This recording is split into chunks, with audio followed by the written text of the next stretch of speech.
Hello दोस्तों, AP education for civil services में मैं अनुराग आप सभी का स्वागत करता हूं। आज मैं चर्चा करूंगा यूरोपीय कंपनियों के आगमन के बारे में कि यूरोपीय कंपनियां जो है आने का क्रम क्या था, कंपनी का उनका नाम क्या था और कंपनी की जो है स्थापना किस वर्ष हुई थी। जो कंपनी की स्थापना हुई थी वो यूरोप में ही हुई थी और उसकी प्रारंभिक फैक्ट्री भारत में कब लगी थी।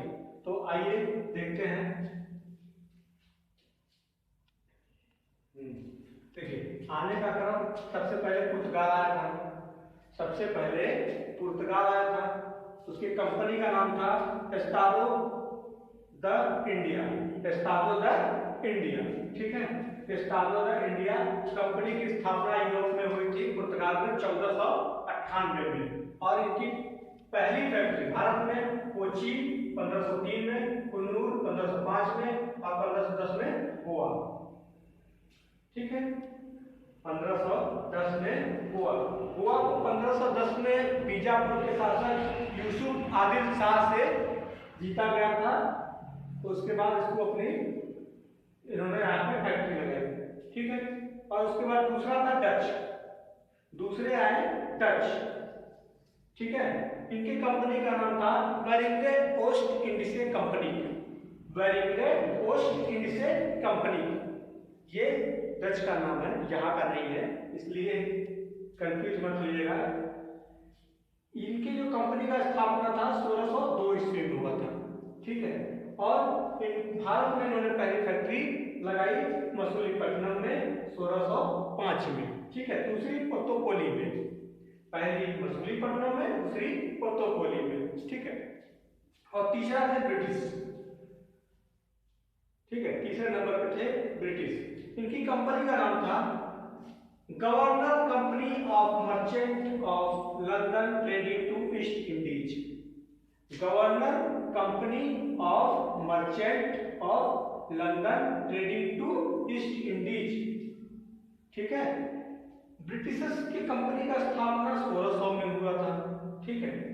और इन्होंने भारत में पहली फैक्ट्री मसूलीपट्टनम में 1611 में बनाई थी, लेकिन वो अस्थायी था, वो स्थायी नहीं था। और 1613 ईस्वी में इनकी फैक्ट्री जो मसूलीपट्टनम में क्या हुई, अस्थायी हुई, ठीक है। 1613 ईस्वी में इनकी स्थायी कंपनी बनी। मसूलीपट्टनम में इन्होंने बनाया था लेकिन वो अस्थायी, ठीक है। और उसके बाद आया डेनमार्क। इनकी कंपनी का नाम था एशियाटिक कंपनी और 1616 ईस्वी में इनकी पहली फैक्ट्री तंजौर के ट्रैकुबर में 1620 ईस्वी में स्थापित हुई। तंजौर के ट्रैकुबर में 1620 ईस्वी में, ठीक है। उसके बाद आया फ्रांसीसी। फ्रांसीसी कंपनी का नाम था क्या कि कंपनी का इंड ओरिएंटल। कंपनी द इंड ओरिएंटल 1664 में इनकी कंपनी का स्थापना हुआ था 1664 में। फिर वो भारत आए। भारत में इन्होंने पहली फैक्ट्री सूरत में लगाई 1668 ईस्वी में, ठीक है। उसके बाद मसूलीपट्टनम में लगाई 1669 ईस्वी में। उसके बाद सेंट थोमे में 1672 ईस्वी। याद रखिएगा सेंट थोमे कहाँ पड़ता है, ये मद्रास में, मद्रास में, ठीक है। सेंट थोमे कहाँ पड़ता है, मद्रास में, ठीक। अच्छा, एक चीज ध्यान दीजिए कि कंपनी की जो स्थापना हुई है वो लगभग, अगर इनको बदल दिया जाए, ऊपर का नीचे, नीचे का ऊपर कर दिया जाए, इनको बदल करके ऊपर का नीचे, नीचे का ऊपर कर दिया जाए, तो देखेंगे कि ये दोनों लगभग बाकी सारे क्रम एक समान है। 1498, फिर ये अगर ऊपर चला जाता है तो 1600, फिर ये नीचे चला जाता है तो 1602, फिर 1616, फिर 1664, ठीक है। इस तरीके से केवल यहाँ पे आंसर कर दिया जाए तो देखेंगे कि एक सीधा हो जाएगा, ठीक है। तो आइए, ये तो हुआ यूरोपीय कंपनियों का ये चीजें। लेकिन अब इसमें हम एक और चीज देखेंगे। ये तो आने का पूरी प्रक्रिया हो गई, कब भारत में आए, सारी प्रक्रिया कब आए, कंपनी का नाम क्या था, कंपनी की स्थापना कब हुई थी, फैक्ट्री प्रारंभिक फैक्ट्री कब लगी। लेकिन एक चीज ध्यान दीजिए कि कंपनी आई तो सही, लेकिन गई कब, ठीक है। ये इनके जाने का क्रम क्या था, आइए उस पर चर्चा करते हैं। थोड़ी सी लिखने से पहले हम वीडियो को थोड़ा रोक देते हैं क्योंकि लिखने में समय लगेगा। आइए अब इनके जाने के क्रम के बारे में थोड़ा देख ले। देखिए ये तो पुर्तगाल है, ठीक है, आने का इनका क्रम और जाने का क्रम। देखिए पुर्तगाल वाले बड़े दुष्ट हुआ करते थे, ये बड़े ही दुष्ट हुआ करते थे। ये आ तो गए लेकिन जाने में ये बहुत मेहनत करना पड़ा इनको भगाने के लिए। सबसे लास्ट में ये गए, पुर्तगाल के आया सबसे पहले लेकिन गया सबसे लास्ट। यहाँ पे लिख देते हैं जाने का क्रम, जाने का क्रम, ठीक है, पुर्तगाल जाने का क्रम। अब देखेंगे ना ये पुर्तगाल, इसे देखिए PDBTF, PDBTF, ये भी टी, ठीक है, ये बी और ये डी, यानी कि पी से पुर्तगाल, डी से डच, डी से ब्रिटिश और डी से डेनमार्क और एफ से फ्रांसीसी, ठीक है। जाने के क्रम में सबसे बाद में गए कौन? पुर्तगीज, यानी कि पी, यानी कि पुर्तगाल। पुर्तगाल जो है सबसे लास्ट में गया, ठीक है। इसको भगाने के लिए सरकार को एक्शन लेना पड़ा, ठीक है। उसके बाद अपने सीधी लाइन खींच दीजिए डच या डी, ठीक है, और उसके बाद कौन गए? ब्रिटिश, ब्रिटिश यानी कि बी, ठीक है। उसके बाद देखिए ये डेनमार्क जो है सबसे पहले गया था, डेनमार्क सबसे पहले गया था, इसलिए इसको हम क्या करते हैं ऊपर, यहाँ पे डेनमार्क या डेनमार्क, ठीक है, ये हो गया डी, ठीक है। अब ये बचा फ्रांस, तो फ्रांस गया था यहाँ पे, फ्रांसीसी, ठीक है, यानी कि अब देख रहे हैं ना पुर्तगाल सबसे लास्ट में गया था, ठीक, पी पुर्तगाल यानी कि यहाँ पे कर दीजिए ऐसे कर देखिए, यहाँ पे पुर्तगाल सबसे लास्ट में गया था। डच जो है उसके जैसे जैसे देखिए लाइन खींची है, सीधे सीधे उसकी लाइन खींच दी गई है, ठीक है। और उसके बाद डेनमार्क सबसे पहले गया था और फ्रांसीसी इस चौथे नंबर पे गए थे, ठीक है। एक बार ये देख लेंगे फिर हम यहाँ भूलेंगे नहीं, क्योंकि यहाँ से हो सकता है एग्जाम में क्वेश्चन पूछ दे कि जाने के क्रम में सबसे पहले क्रम लगा कर दे दे, तो हो सकता है यहाँ से प्रश्न मिल जाए, ठीक है। अगर बात करें कंपनी स्थापना की तो केवल हाँ डच और ब्रिटिशर्स को ऊपर नीचे कर दें, डच को ऊपर कर दें और ब्रिटिशर्स को नीचे कर दें और बाकी सब सेम रहेगा, ठीक है। डच को ऊपर कर दे और ब्रिटिशर्स को नीचे कर दे, तो देखेंगे कंपनी की जो स्थापना हुई थी वो जैसे ये सीरियल बाई है वैसे ही रहेगा, यानी कि यहाँ पर हम कर दें क्या ब्रिटिशर्स, यहाँ पे कर दें क्या डच, तो कंपनी का जो स्थापना का वर्ष होगा ये हो जाएगा कंपनी का, यानी पुर्तगाल, फिर ब्रिटिश, फिर डच, फिर डेनमार्क, फिर फ्रांस, ठीक है। चलिए ये हो गया जाने का क्रम, ठीक। अच्छा हाँ, इसमें एक चीज जानते रहिए, डच जो है ये भारत में कुछ अलग किए, जैसा कि सूती वस्त्र, बाकी सब तो मसाले का व्यापार किए, लेकिन ये मसाले जैसा सूती वस्त्र का भारी मात्रा में व्यापार किया।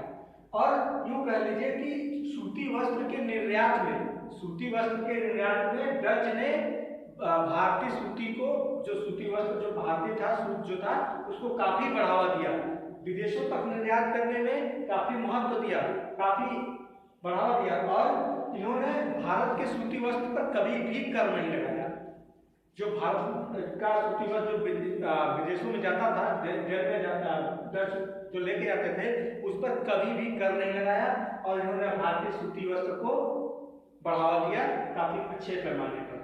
इसलिए कहा जाता है ना कि भारतीय सूती वस्त्र को बढ़ावा देने का श्रेय अगर किसी का यूरोपीय कंपनी को जाता है तो जाता है डच को, क्योंकि इन्होंने कभी कर नहीं लगाया और इसकी गुणवत्ता को समझा, जो भारतीय सूती वस्त्र था उसकी गुणवत्ता को समझा, ठीक है, तो डच, ठीक है। आइए एक चीज देखते हैं। अच्छा एक चीज देखिए, ब्रिटिशर्स भारत से कब गए थे? 1947 में, और गए थे ब्रिटिशर्स।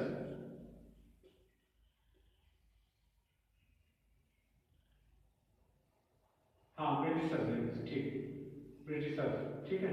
ब्रिटिशर्स कब गए थे? 1947 में। देखिए उसके 7 साल बाद कौन गया? यानी कि 1954 में कौन गया? फ्रांसीसी। और फिर उसके 7 साल बाद 1961 में, ठीक है, उसके 7 साल बाद 1961 में कौन गए?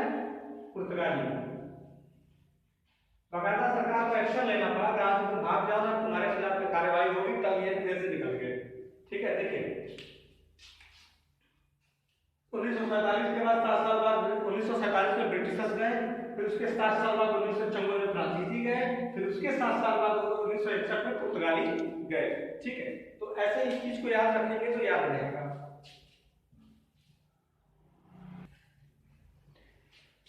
आइए एक चीज देखते हैं, बंगाल में बहुत सारी कंपनियां होती हैं, तो हम लोग कंफ्यूज हो जाते हैं कि सबसे पहले बंगाल में कौन आया, कैसे आया, किसकी फैक्ट्री कहाँ थी। तो थोड़ी सी एक ट्रिक बनाया कुछ फैक्ट्रियों को जानने के लिए, जो महत्वपूर्ण फैक्ट्रियां थी उसको जानने का एक ट्रिक बनाया है, उसको थोड़ा सा देख लेते हैं। जैसे ये हो गया बंगाल, इसको बना दें।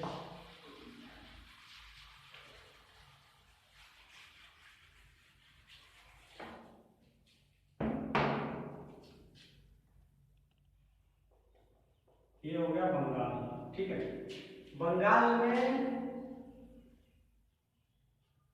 हुगली, देखिए पुर्तगाली लोग हुगली को लूटपाट का, हाँ, तो कभी कभी एग्जाम में क्वेश्चन बन के आता है कि हुगली को लूटपाट का अड्डा किसने बनाया था? तो पी यानी कि पुर्तगाल, ठीक है। और उसके बाद दूसरे क्या थे? दूसरे थे आपके ये डच, दूसरे थे डच। कहाँ थे वो? चिनसूरा में कौन थे?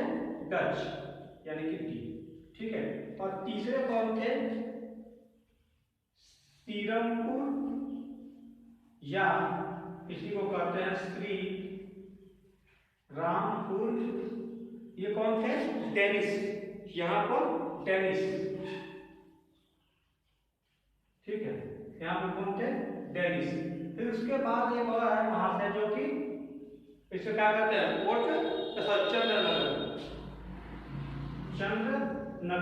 चंद्रनगर में कौन थे? फ्रांसीसी,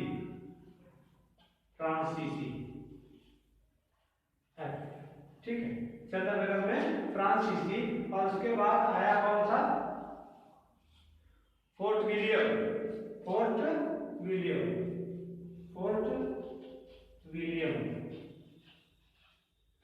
में कौन थे? आप सब लोग जानते हैं, ब्रिटिशर्स।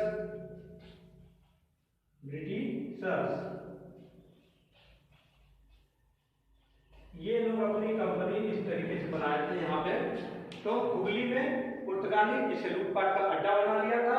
फिर उसके बाद बंगाल के दूसरे चिनसूरा में जो थे डच थे, और बंगाल के दूसरे सीरमपुर या श्रीरामपुर में डेनिस। ये सीरमपुर या श्रीरामपुर का मतलब ये डेनिस की जो प्रोनाउंसिएशन थी उसमें ये थोड़ा सा सीरमपुर या श्रीरामपुर में थोड़ा सा प्रोनाउंसिएशन की वजह से दो नाम दी गई है। बाकी चंद्रनगर बंगाल में फ्रांसीसी थे, और फोर्ट विलियम में ब्रिटिशर्स, जो कि बी यानी कि ब्रिटिशर्स। तो आज के लेक्चर में बस इतना ही। हमारे चैनल को लाइक एंड सब्सक्राइब और शेयर जरूर करिएगा, क्योंकि थोड़ी मेहनत लगती है बनाने में। तो आज के लिए इतना ही, धन्यवाद।